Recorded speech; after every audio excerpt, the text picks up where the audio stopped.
Assalamualaikum warahmatullahi wabarakatuh. Perkenalkan, nama saya Yolanda Helena Putri dengan NIM 210311100101 dari kelas 2C Program Studi Agroekoteknologi Fakultas Pertanian Universitas Trunojoyo Madura. Pada kesempatan kali ini, saya akan mempresentasikan hasil resum materi pekan 10 tentang kekeringan dan pengaruhnya terhadap pertumbuhan tanaman.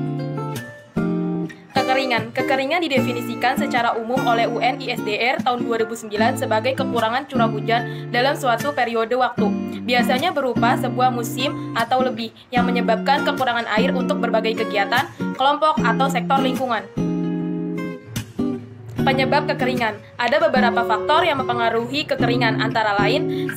Faktor meteorologi, merupakan ekspresi perbedaan presipitasi dari kondisi normal untuk suatu periode tertentu. Karena itu bersifat spesifik sesuai dengan iklim normal di suatu wilayah. 2. Faktor hidrologi, penjarahan hutan sehingga daerah tangkapan air menjadi lahan gundul. Hal ini menyebabkan bertambahnya koefisien runoff dan berkurangnya resapan air ke dalam tanah. Variabilitas aliran sungai akan meningkat dan pada musim kemarau, debit air pada sungai-sungai sebagai sumber air berkurang dan menyebabkan kekeringan di bagian hilir sungai tersebut. 3. Faktor agronomi, pola tanam sebagai salah satu dasar untuk perhitungan kebutuhan air, maka akan mempengaruhi efektivitas dan efisiensi pemberian air. 4. Faktor prasarana sumber daya air, meningkatnya kebutuhan air untuk irigasi, air minum, industri dan rumah tangga, dan berbagai keperluan lainnya, maka diperlukan ketersediaan air yang lebih banyak pula, sedangkan air yang tersedia pada waduk, embung, dan lain-lain jumlahnya terbatas.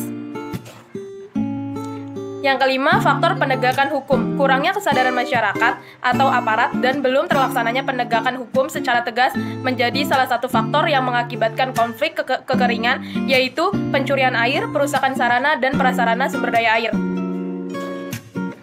Faktor yang keenam yaitu faktor sosial ekonomi. Tingkat sosial ekonomi masyarakat di sekitar sumber air mempengaruhi tingkat partisipasi pelestarian sumber daya air dan lingkungannya. Jenis kekeringan, yaitu ada kekeringan alamiah yang terdiri dari 1. Kekeringan meteorologis, kekeringan yang berkaitan dengan tingkat curah hujan di bawah normal dalam satu musim di suatu kawasan.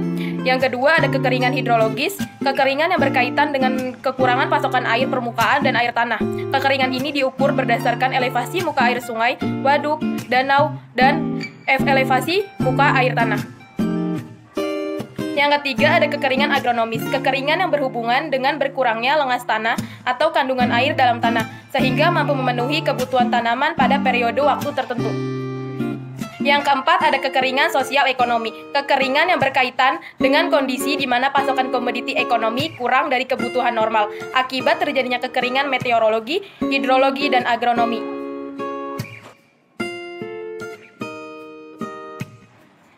Cekaman kekeringan. Cekaman kekeringan merupakan salah satu faktor abiotik yang sangat berpengaruh terhadap produktivitas tanaman. Perubahan iklim menjadi salah satu penyebab terjadinya kekeringan yang dapat mempengaruhi hasil dan kualitas tanaman. Mekanisme ketahanan tanaman terhadap adanya cekaman kekeringan berbeda antar tanaman.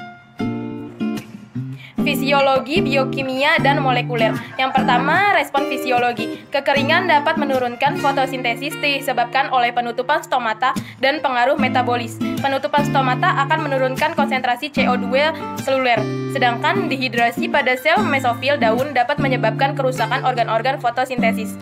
Efek buruk cekaman kekeringan terhadap fotosintesis akan dimediasi dengan tanggap terhadap A. Sistem respirasi, transfer elektron, sintesis ATP pada mitokondria. B. Akumulasi metabolit yang diinduksi cekaman. C. Ekspresi gen dan sintesis protein.